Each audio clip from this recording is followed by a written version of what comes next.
The Sanctuary of Light and the Light Institute welcome each and all of you to this time of knowings and invite you to bring forward the questions of your hearts so that we can illuminate ourselves and everyone else who listens to this knowings. So please be informal and see what you would like to discuss tonight. Would you talk about what the energy of squeezing does to your capacity for manifestation? Squeezing has the same effect on manifestation that it does on your body. People are unaware that we actually squeeze primarily our kidneys because it's the deepest organ. It's the energy of fear in our bodies. We squeeze our hearts, which of course is disastrous to relationship or to our physical well-being. We tighten up in the face of fear instead of expanding so that we can move past it. So in the face of manifestation, we must, it's part of cosmic law, be able to extend our consciousness. If there is a blockage, if there is a potential difficulty, we can pass through it if we are expanding and extending. If we are contracting, and then it will loom high above us, and we cannot manifest, because manifestation is simply the accessing of energy and wielding it, drawing it through from the unmanifest by the focus of our consciousness, by bringing it into this dimension. And so when you want to manifest something, whether it's money or love or health or an image or a vision, you want to spin around to the right. You want to really consciously feel that you are expanding out into space, that you're taking up space, because that is the message through your auric field into the world that says, I am here, I am capable of this. And that vibration is the magnet that draws critical mass from the unmanifest into manifestation. And suddenly, without struggling, something comes your way, whatever it is that you're holding in your consciousness. So we think in our minds, oh, but what about this? But what about that? If we can suspend the conversation, the chatter, and simply expand out so that we are embracing something as if we already had it. The law of manifesting is always to hold it so that it can find form. It will not just flutter across the unmanifest to nowhere. It has to have a magnetism, and that magnetism is your capacity, your consciousness to hold it as a vision. And when I say hold it, I don't mean squeeze it. I simply mean to feel it as if it were real, to smell it, to see it, to taste it, to feel the joy of already having it. And that's what sucks it to you. Thank you. Along that same line, what do you think of the chess game that people talk about, like being 3 moves ahead, or Scrabble, and the positionality that humans do? On one level, I'd say it's wonderful if we knew what we were doing with it. And that is that when we play something that you have to do 3 moves ahead, it forces us into a holographic perspective. If I move this way, then this could come this way. If I move that way, then this could go that way. And so this is important for our mental concepts. I'm watching little children today who are using many, not only finger games, but all kinds of games that they play on the iPads, and watching how it's affecting their holographic perception. So it's not, the danger of it would be if I am rushing to my goal, 3 moves ahead and I'll get there, but rather 3 moves ahead and this might happen. When we acknowledge that there's cause and effect, if I do this, then this may occur, that helps us to be responsible in a wonderful way, because responsibility is power. It's a gift to be able to be responsible. So if we can say, if I do this, it will cause that, and then see that in the positive. If I give someone the freedom, if I see their struggle and free them from it, for example, if I see that their anger is really their fear and I help them to release their fear, then you have gone 3 steps ahead and 3 steps in to someone's psyche and freed them. And this is a year of freedom. Our first intensive, you should come. Our first intensive is coming up next week, and it's called Freedom. And I think that is the echo for 2012. So I think any of those games, even if it's solitaire, where you have to align something, and is this the moment to move that section over here or not, helps the brain to look out over a hologram, to get up above and look out over a hologram, rather than this narrow tunnel vision has to be this way. Because what you'll find when you play games like that is that it rarely is the way you think it's going to be. Because you either have an opponent, someone else is playing, or because all of the possibilities that are there. I think, and I was attempting to write something today, I was not very successful with it, but I think in this year, one of the teachings that my higher self will hopefully help me to articulate is how to see how it ties up, how there is relativity, how if you move over here, it affects that over there, cause and effect, karma, because we never see the potential of it. We never see that our actions create a ripple, and that this is a kind of purpose of life. And so instead of, oh dear, if I do this, something terrible will happen, what about, oh, if I do this, the potential aligns 5 different possibilities for me and for others. We have to begin to think that way. We have to begin to see how things are related and how we can tie them up. Because what I've noticed about evolution, and what I was attempting to write was something I'm going to do in Germany this year, which is called light speed evolution. Light speed evolution. And I know in order to have that light speed evolution, we have to be able to tie it up at the speed of light, which means we have to see how all the pieces fit. We have to see cause and effect. So it's a great catapulting challenge for us all. Let them play. And play yourself. Yes. So how can we,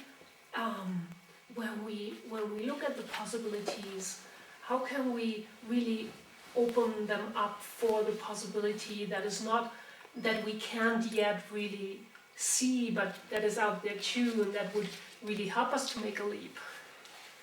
You know, what you're saying is the most tragic of all human qualities, and that is we want to be guaranteed before we leap. And so I can only say to you that when you see all those possibilities out there, the way that you want to do it is to listen to your intuitive voice, your inner voice, the voice of your higher self, your own soul energy. And if it says, take this one or take that one, do it.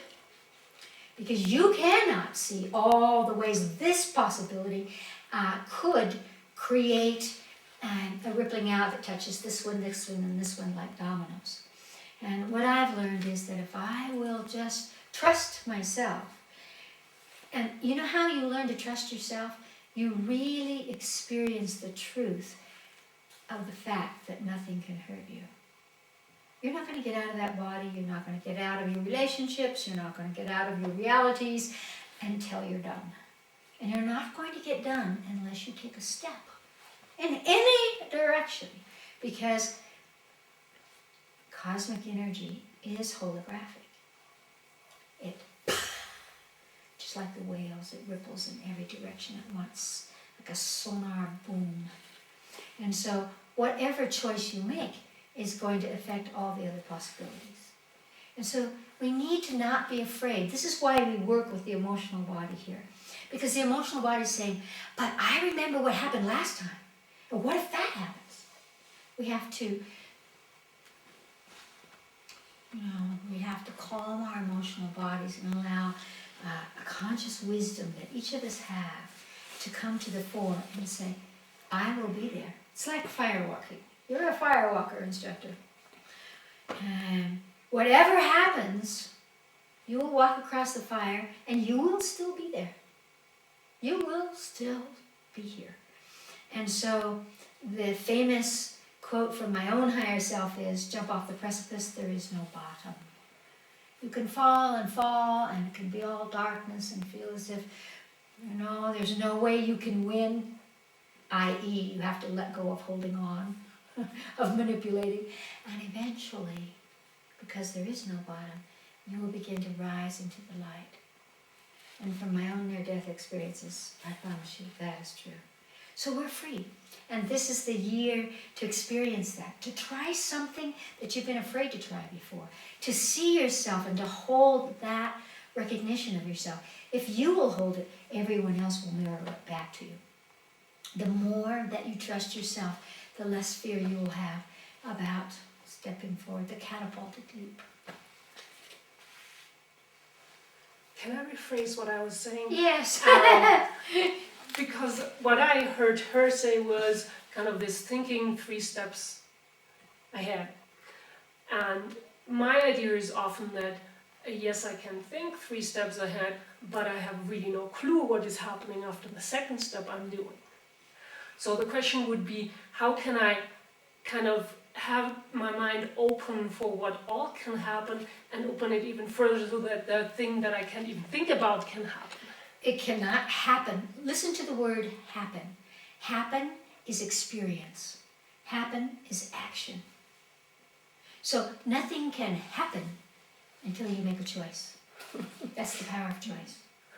So you don't need to know what's going to happen. That's only the desire to manipulate and be safe. So if you can see 1 step ahead, you're doing very well. But you can't see all the potential in any direction. Only can you see it, only can it occur when you choose it and take the step. So let go of what else is there. Thank you for bringing that up. And I'm not saying this is about you, but it gives me a great opportunity to talk about how, in the way that we attempt to control life, again, because of our fear. And anytime we're controlling, we are narrowing the possibilities. We're narrowing them rather than throwing them open to see that there are possibilities that weren't there a second ago. A second ago, they were not there. So we really, really must let go of the conclusion that we know how it should be. Because, again, unless you've looked at your infinite lifetimes, unless you are, well, there's no unless. There's no possibility, because otherwise we would not have incarnations. We have incarnations, we have happenings, we have choices because of the laws of evolution, which are that all unmanifest will manifest. And in that manifestation is action, is choice, is happening. So the safety of what will happen comes again from our fear and our lack of trust of ourselves. We have to expand. And especially in the work of the Light Institute, when you have looked at, let's say you do a 4-day set of sessions, when you have looked at 5, 10 lifetimes and the way you died, the fear of dying, and therefore the fear of choosing, the fear of living, will dissolve away.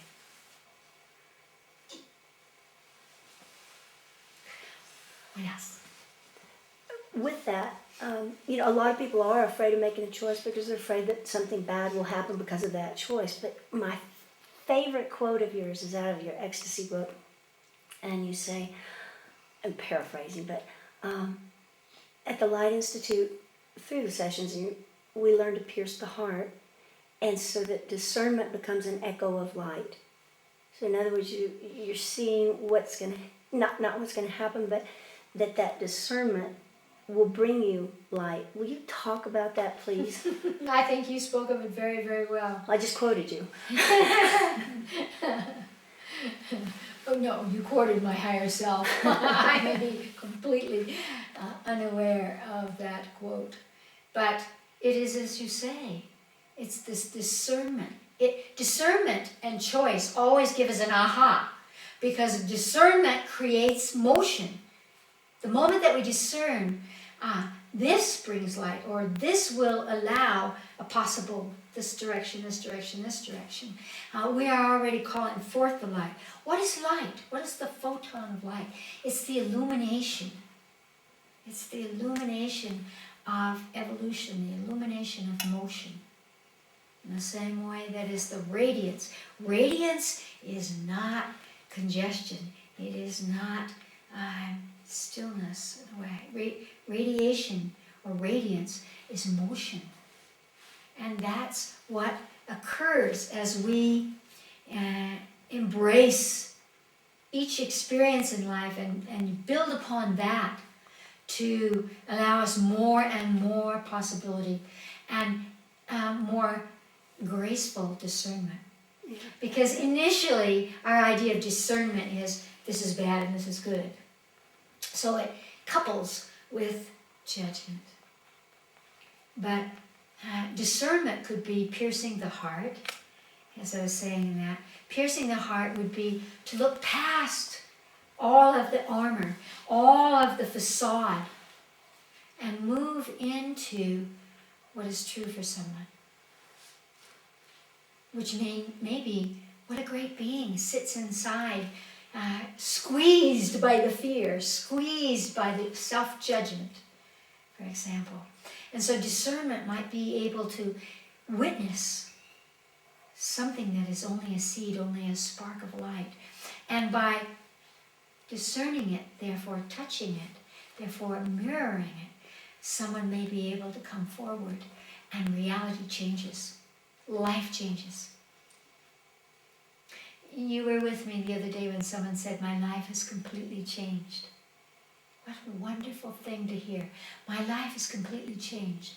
In actuality, all of our lives have completely changed. And we never stop to say, look at me now. Look at me now. Well, what she actually said is that my life has changed, thank you, Chris, because you saw through her to what the situation, I just have to tell everybody because that's really kind of important to that story. You saw through her to her light and opened that up for her. Mm-hmm. And as a result, and I believe the lady you were talking to had a child in a wheelchair, and I think it was monumental because as she was speaking to you, she started to cry. And that was you piercing again. And wouldn't it be incredible if the whole world could pierce like that? You know, I don't know. The whole world can. Uh-huh. The whole world can. And so what is discernment again? It's the power which each of us have to focus outside the survival of the self. If you actually look around at each other in this room, if you actually look at another person, then it is easy to pierce the heart. It is easy to see the reflection of their own self-image and to amplify that a little bit, so that they can see something new and therefore discern that this is a good path to take, or this is a good choice, or life is good, as my higher self always says to me, life is good. Well, what about the piercing on a more global level? Right now, excuse me, I'm dealing with the concept of how to enter into, say, an energetic aikido with a behemoth petty tyrant, in the sense that we have a number of multinational corporations. Yes. Who have now entered in, well, actually they've run up the white flag in a battle that they were having with a major international agricultural, chemical, and seed company. And one of the major health food suppliers locally is one of them. After this 12-year running legal battle, finally they've just gone, whatever. And the USDA for agriculture has now allowed that alfalfa is acceptable for a GMO. And we've already lost the whole corn crop in the United States and the soybean crop in the United States because of, pollen drift from these modified crops goes into the organic crops. And then the organic farmer gets sued for appropriating Yes, yes. the genetically modified stuff that he didn't want in the first place. So now it's going to be alfalfa, which of course means that any alfalfa dependent animal that is a meat, organic meat source will no longer be an organic meat source, at least in the United States. We may have to import from France, whatever, because they've thrown the GMO out. But on that level, all of what you've mentioned so far applies directly to that question of how the energetics would work. But I'm having a difficulty making the leap from the specific, individual to individual, to the general, individual to the, conglomerate petty tyrant. Thank you for bringing that up, because all of us need to have that kind of information. As a collective voice, we are the ones that can change that. But now, I'm going to switch that backwards. In June, the end of June or early July, I'm going to do an intensive year called Mystery and Magic. And what I would say to you is that it is very much time for you to practice being the magician there, for you to practice changing the elements, changing the molecular structure of something, and so that it holds only that which nourishes your body. You can do that, and it's part of your theme. And it may be that as you will practice that you will become a great teacher and template for others. For 30 years, they have shown how you can put your hand over water and make it taste sweet, for example. What's different about that than putting your hand over a piece of meat that you're going to eat and dissolving away anything that would disturb you? You can do that. So one thing is, to dissolve away any kind of things that are flying in the wind. And another thing is to actually lift up the energies so that they are unaffected by that. GMO cannot cause an interbreeding of organic material. It can only ripple in the wind and settle there. So you cannot have a GMO material really destroy something that is the seeds that are alive. Once you practice doing that yourself, and what I love about that is, again, my conversation about the doing, because that's what time it is. It's time to put up or shut up, I believe the quote is, which means practice it. Practice it. Practice it on simple levels, the way we call the rain, the way we call the sun, the way we energize the water. 1,000 ways that your consciousness can move to something and get verification back that there's been a change.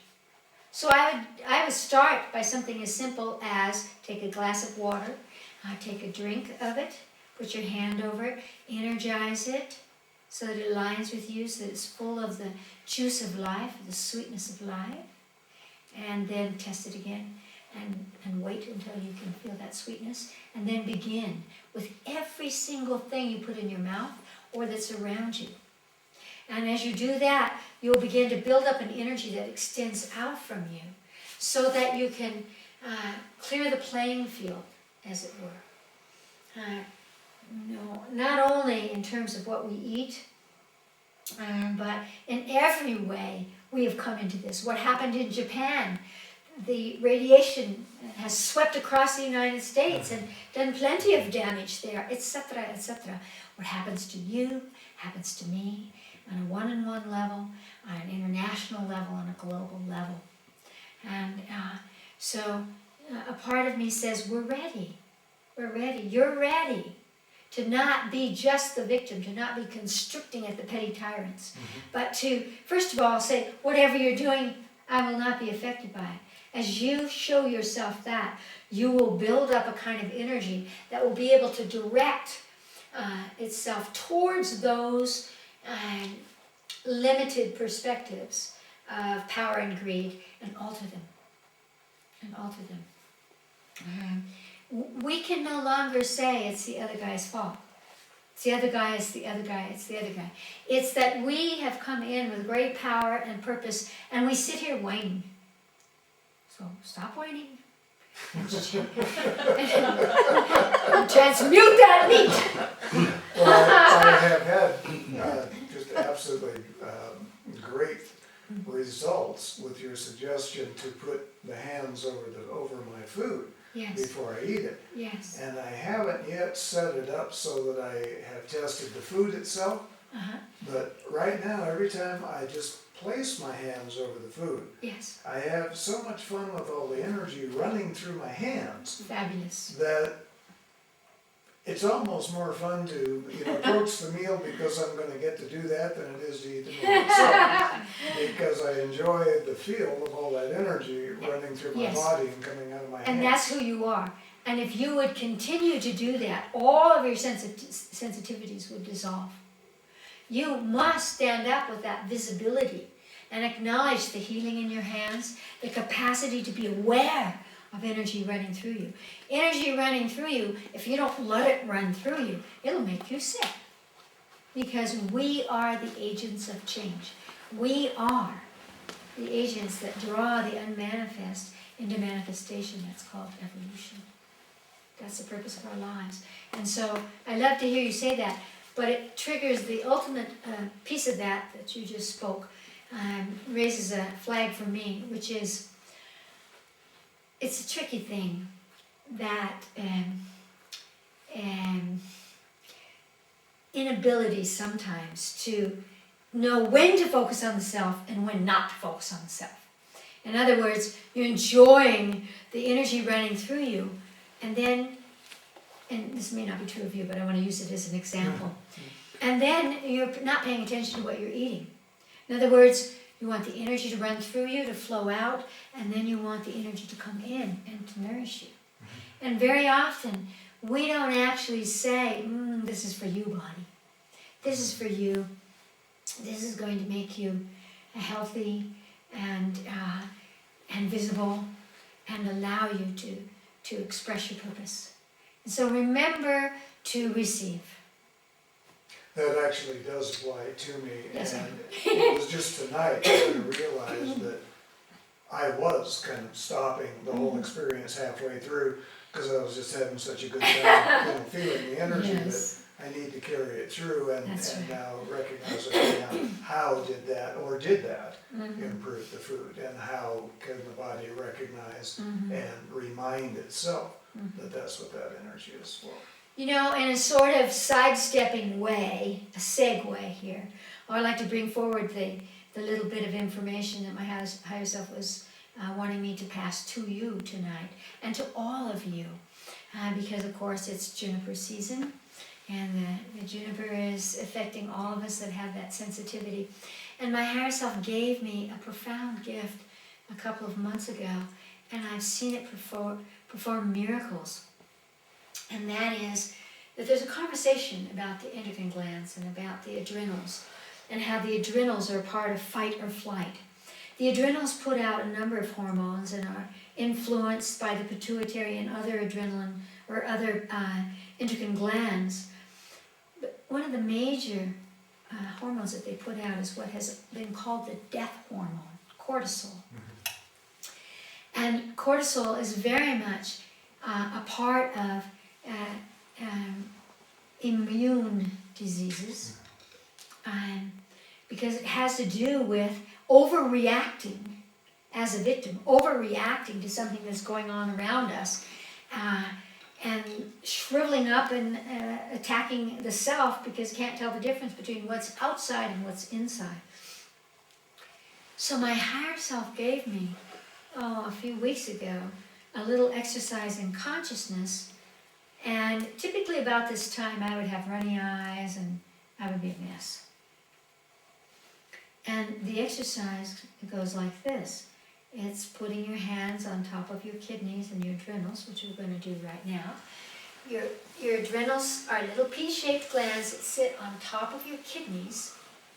So you put your hands back there, and then not just sending them color, because of course the body is made of photon light, but asking your adrenals specifically what frequency of light they need to put out the exact perfect amount of cortisol to balance your body.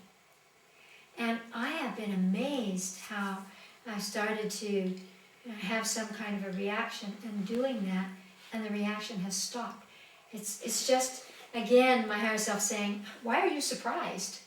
We're moving into the fifth dimension, we're moving into the unmanifest, where these laws of energy must be practiced by us. All right, put your hands back here, close your eyes.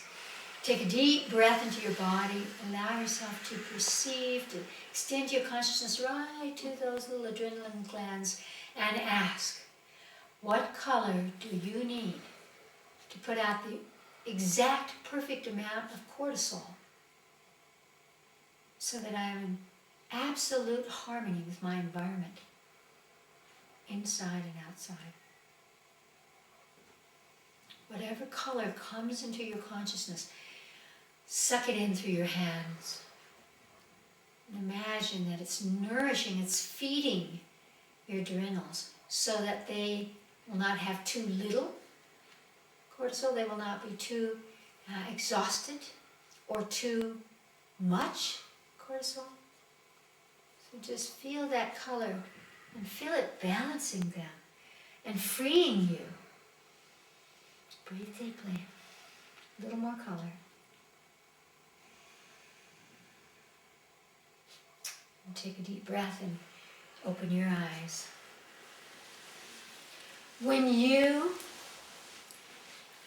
engage in an experience like that, a doing like that, you are giving permission on infinite octaves of subtle energy interplay that actually, wow, the energy in this room really changed, that actually allow you to be a new being. And this is what changes our lives. We cannot change our lives. You see that? We cannot change our lives without motion, because evolution is motion itself. So thank you. Thank you. What about when new colors come up? Like that just gave me a really oblique red color that is not in my palette. Uh-huh. To do that. What about when all these new colors and senses and stuff start coming up when we do that? Well, Like how can again, we reference them? all over the world, we have been able to do scientific studies and see the influence that light, that colors make. No matter what tribe you're from, what culture you're from, frequencies of light, because of their speed and density and so forth, influence the physiological body. And when we start seeing these new palettes, we can't say, oh, green will do this, or has that effect, or that particular red is going to whatever. What's happening is it may be influencing, again, the endocrines are the threshold of the light body, of the spiritual body, because they're completely sensitive to light. And so they have a reference point of light bodies, bodies that we have carried in other dimensions, in other, what we would call time zones of physical manifestation. So when you see a light that is different than your palette, I would say congratulate yourself. because it means that there's been an opening there to an aspect of your own concentration of form that might not have been available to you before. So it's opening the threshold, it's opening the veil to new configurations of body, your body. Might be a cosmic body, might be a body that belonged to a different cultural time or a different place in the cosmos. And people are seeing this again and again. Typically people are seeing much more effervescence. Effervescence is usually about the astral dimension, but pearlescence, lapping and lapping of a clearing of the viscous energy, you know, a more gel-like energy, and yet the capacity to see the relationship of different colors. This is why I love white, because white holds all colors within it. And so it allows that hologram of palette, all colors, and there are more than 200 shades of white, most of which we do not see radiant frequencies. And those are all constantly whispering or illuminating us and pushing us towards faster and faster capacities. And so when you see a red you haven't seen before, red is the life force energy. You know, it's the manifestation of when something is like the fertilization of an egg, you know, that's red. And so when you see a new red, what new body has been formed there that belongs to you, that without thinking about it or knowing of it, will begin to move inside you. That illuminates, as you were talking about, illuminates potentials that may draw you in a direction or in a point of focus that would have never occurred to you before. Is that the subtle body? Is that kind of Many subtle bodies. Yeah. We have many subtle bodies. You know, what we know is that what we call the auric field, which is the electromagnetic energy that pulses from all cells, because all cells are electric, and so that electromagnetic field that surrounds everything, whether it's a rock or a human, has certain kinds of qualities. And so when it calls upon or links to a particular frequency of light, it itself is shifted. And I would say that the auric field is the body, it's called the astral body, it is the body of the emotional body. It is the expression, let's say, of the emotional body. And that's why people fuss a lot about clearing their chakras. Well, your chakras are going to change 10 minutes from now anyway. Because your chakras all they are is centers of energy. And what you think and what you feel will be disturbed or amplified or squeezed by those energies. It's not the chakras controlling the body, it's the body controlling the chakras in most cases. And that's why I'm not saying it's not important to imagine that all your chakras are spinning as fast as possible and as strong and as powerful and opening through your body. This is good. But we are always changing.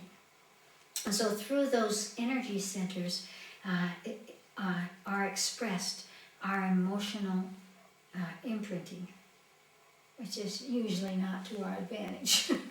And that's why we do the work that we do at the Light Institute, so that we actually can access and we can hold an image of the self that goes beyond the worry that I have or what this person is doing, what my mother's doing. It goes beyond.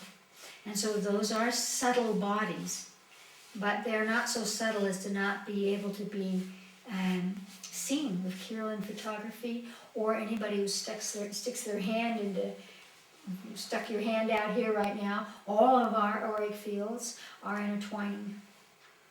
And you could feel that. And it's true. And it's very true. And so we can experience it. And my higher self says that the only truth is what we experience. And therefore, our truth changes as we evolve, as we experience. We are not even the karma that we were born with.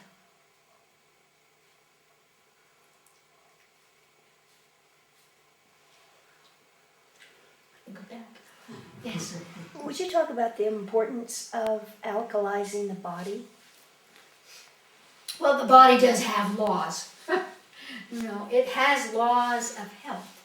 It has laws in which, boundaries within which it can perform its task. Remember that the body is like this, the solar system or the galaxy. It's an intertwining energy wherein whatever happens, let's say on an organ level, will affect a cellular level, which will affect an energy level, which will affect a completely physical level. They are all intertwined, and there is purpose to the pulsations of each and all of them. Within this boundary of health, or that which allows the electromagnetic energy, let's say the neurotransmitters, to move, to tell the brain, to tell the body, the state that we're in, whether we feel pain or pleasure, for example, depends on the biochemical. In other words, the biochemical and the electromagnetic are conversing with each other at all the times. So when we are acidic, it usually correlates to having an electrical frequency that is lowered. It's lowered by the acidity.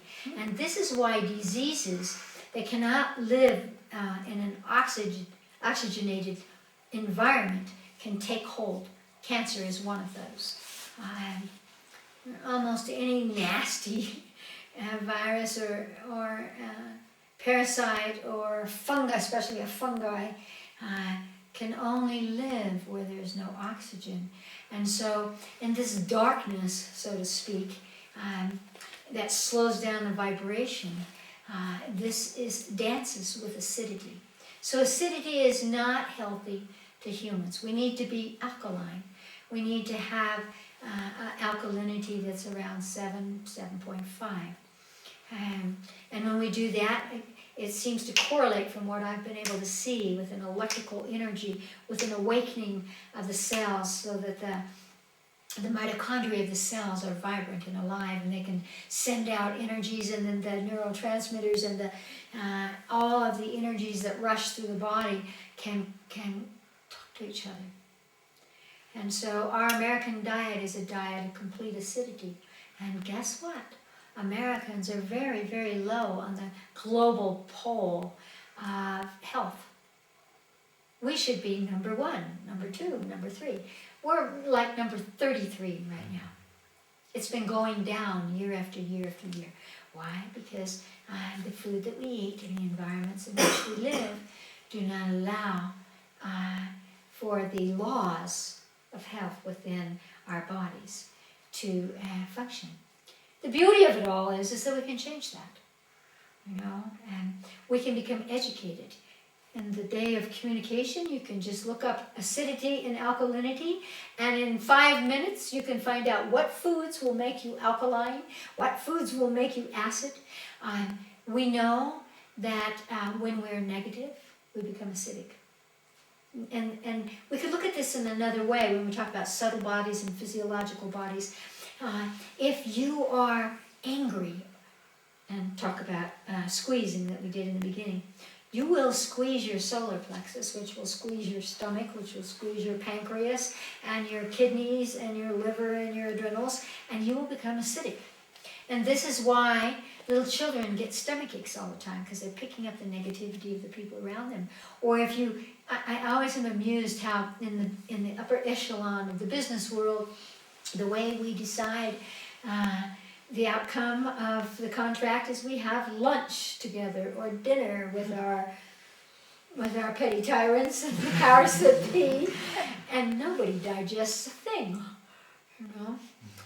because our stomach is churning, because our mind is going, and we're trying to figure out how we can be 3 steps ahead and outfox them. And so when your body's going like that, there's nothing in the parasympathetic nervous system that says, relax, all is fine, you can digest now. Because we're already going, if this doesn't go my way, I won't survive. And that little echo squeezes the body and allows for over acid reactions in this area, solar plexus, which is the seat the center of the emotional body. So it's easy to change that, and once we educate ourselves, again, we could say, well, if you must have that hot dog or that hamburger, at least put your hand over it for a few moments, or have a salad with it, or eat something that will neutralize it. Yes? So it could go the other way too. You eat something that's acidic and you become acidic, then you become angry or unhappy. And that's an interesting concept. I wouldn't say you'll become that way, because you are always the source of what you become, so to speak. But when you don't feel well, or when your body's very out of balance, you cannot, you will be befuddled. You can't see the choices that are available to you. The liver is the organ of purification, and it holds in concert with the pancreas and the source of emotional energies. So it will say, I am angry, and if you're angry, then fight or flight will come into play, then the sympathetic nervous system will come into play, and everything dumps. And when everything dumps, then you're going to have that acidic confusion that occurs. When we're really acidic, people have pains. They have pains in their body, and they can't think. And of course, they can't see. When you can't see, you can be sure your liver is congested. If your liver is congested, then there's usually emotional energy or acidity that's moving. We know, for example, that we tend to be more acidic in the morning. Not sure why. Maybe it's because we've been laying on our bodies, and the kidneys haven't been moving, the bladder hasn't been moving, the blood hasn't been moving, and so we've been just sitting there. As we go through the day and we eat good foods and we think good thoughts, we become more alkaline. So the beauty of that is we can choose, we can become aware, we can discern what nourishes us. And if you would just simply say to your body, do you want that hot dog? And listen to what it says. And my thing about all of that is, if you don't want the hot dog, what do you want? Because in our lives, in our relationships, we get stuck right there. I can't have that, this isn't good, this is bad. And we never go all the way around the hologram. We never go, well, what is good? What do you want? Because if you ask your body, what do you want now, at this moment? Then life becomes good, life becomes fun. And that receiving becomes a joy. Your body might say chocolate. And that chocolate might not hurt you. It might stimulate all the things that chocolate can stimulate and support you. It might give you a little sense in your brain of feeling loved, and that will take you to the next octave. Or it might give you a tummy ache and block out the absorption of calcium, which it does, or the manifestation of B vitamins in your intestines. But if you ask your body, trust me, trust your body knows the truth. And so we don't have to be stuck with I can't or bad, but agents of change. Thank you. What about water in that conversation? I've been drinking more water, and what I found, I'm perceiving that the water may be dead or flushing too many minerals or something, because I actually feel more acidic.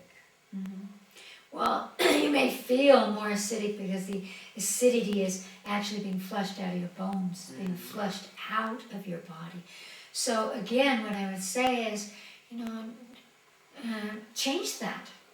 Don't just go, oh, this water's dead. Well, put it in the sunlight. Pour a pitcher of water and set it in the sun. The sun will energize the water, will give it electric current, and it will make it good. You can use EM crystals, and put them in the water and make it alive.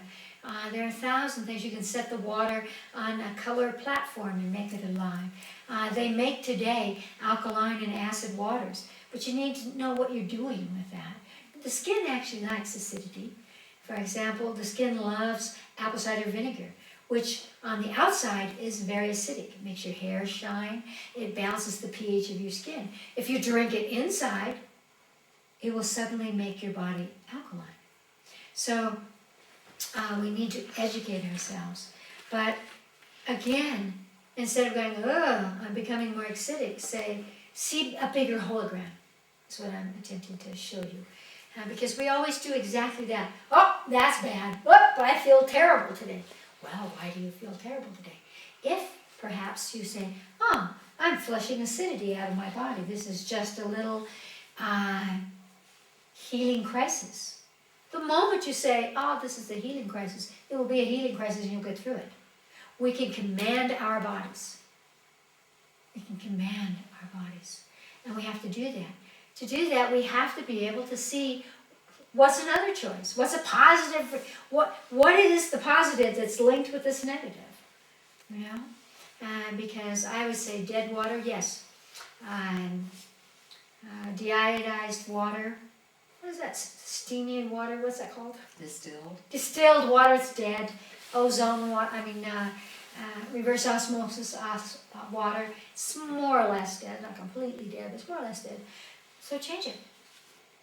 Sometimes, again, when you're flushing acidity, people will recommend that you drink that kind of water, sterilized water, so that you can pull that stuff out of your body.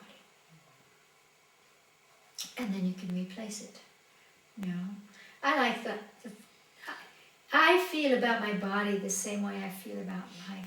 All things are present. All things are present there. So instead of going, okay, I'll flush my body now and then I'll replace it with minerals, you know, that's caught on the time illusion. So there's not past, present, and future. It's one of the things that we have learned in our work, incarnational work, is that time is an illusion. So do it all at once.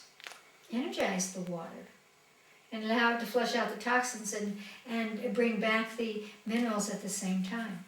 You can just pour a few drops of whatever. They even have drops that will alkalize your body.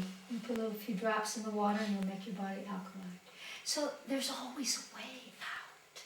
There's always a way out. And so we don't have to figure out 3 steps in advance. We have to figure out, what are all the elements we should put in the pot at this moment. It's called alchemy. It belongs to us. We have known how to wield it in the past. We need to unveil it again in new ways in our lives now.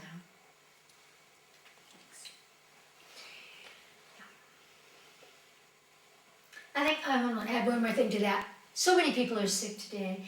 And by the way, it's February in the Northern Hemisphere. People get sick in February, whether they're allergic to something or not. Why? Because the minerals in the food that they eat are depleted, which they're depleted anyway, especially in the United States. But so because of that, people tend to have more trouble. They get diseases. They become vulnerable to flus, etc. in February. It's the worst healing month, our sickness month of the year.